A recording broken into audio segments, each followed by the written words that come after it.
Hello， 各位開拓者們，大家好，我是單推克拉拉的小熊。隨着不死圖的卡池已經過了一半，如果你有抽，不知道有沒有什麼心得呢？今天這部影片就讓我們來聊聊，作為 4.0 時代的追擊拐跟克拉拉的象性究竟是如何。我們都知道，其實不死圖並不只是一個追擊拐，它比較像是一個自己有着輸出能力的副 C， 它跟提保、洗臉這種純輔助不一樣。當你考慮帶不死圖的時候，並不是只為了讓克拉拉的反擊可以更痛，而是希望它可以幫忙清雜，幫隊伍處理掉小怪，或是降低斬殺線。但問題來了，你覺得克拉拉是一個需要隊友幫他清雜的角色嗎？我在以前的影片曾經提過，他有個很特別的地方，在於他不怕隊群環境下的膨脹，因為不管有幾個怪，都是來一個打一個，來兩個打一雙，敵人打我幾下，我就有幾次反擊，而戰績也都是對群體的攻擊。其他角色會需要，可能是因為他們是對單，或是本身有着跟追擊的聯動性，像飛霄這種，就可以追擊再追擊，你的追擊觸發我的追擊，我的追擊再觸發隊友的追擊。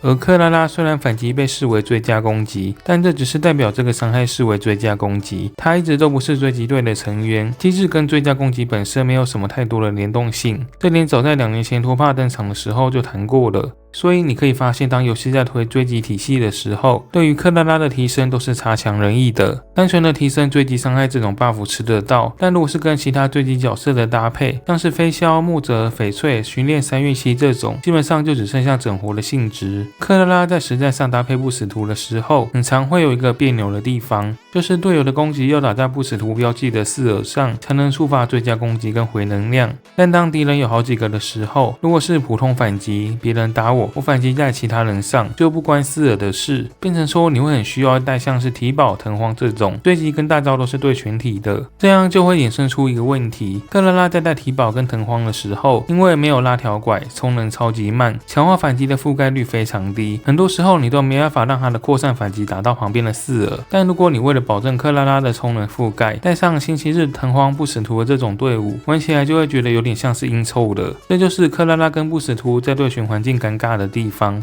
很多時候像是藤荒大招、提保追擊、龍鱗再撞一次，不死圖開大之後的3下追擊瞬間就用完了，後續都是靠提保跟藤荒去幫他充能。而克拉拉就像前面說的，你的反擊不一定會打在4耳上面。我自己玩下來好幾次都覺得，我明明只是想測克拉拉跟不死圖的配合，但畫面上怎麼好像都是克拉拉的隊友在跟不死圖一起玩，變成只是一個在旁邊看戲的智商 C， 偶爾打下反擊。至於對單環境，如果是像繁育薩姆這種逆風局就不用討論，你就算帶了不死圖也還是打不了。而如果像是呼雷這種反擊的順風局，同造價下塞菲爾的表現其實會比不死圖還要好，而且塞菲爾還是魔法羅斯的戶口，可以吃到洗臉的效果。OK， 講完了這些，所以不死圖真的很不適合克拉拉嗎？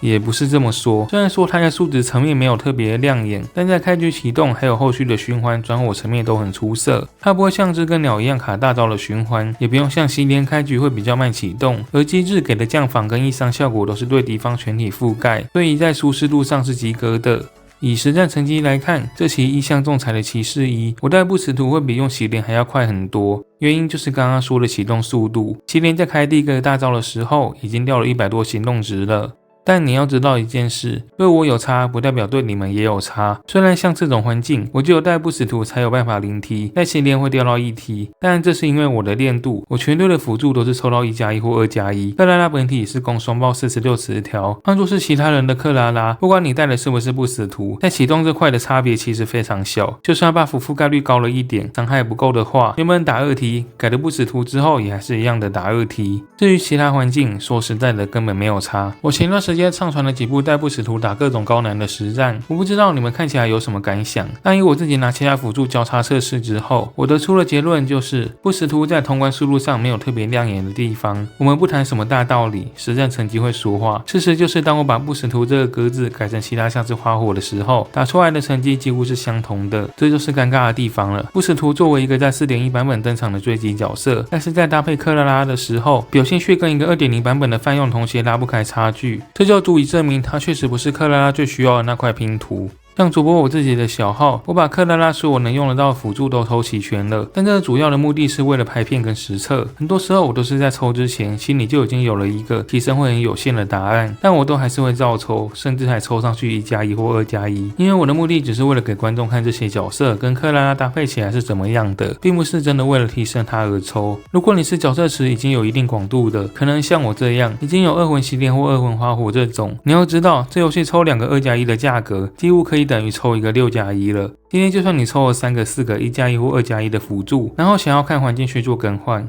但問題就在於這個差距太小了。我覺得不死兔在克拉拉隊的表現還算是可以接受，屬於是那種可以放進去但不算是喝到糖的這種，是適配的隊友之一。但很多時候單純的適配未必會跟明顯提升畫上等號。你不會因為帶上不死兔就打得過王旗，也不會因為沒有抽它就打不了混沌虛構末日。在這樣的情況下，比起再多抽一個1+1不死兔，以我個人的角度，我會比較想要把預算集中灌在原本的輔助上，把隊伍的金數抽高，或者是說等之後再去幫克拉拉抽滿疊的白堊磚或雲霓磚，這些的提升都比較明顯。那這部影片就簡單的分享到這邊嘍。最後我是克拉拉熊，我們下部影片見，拜拜。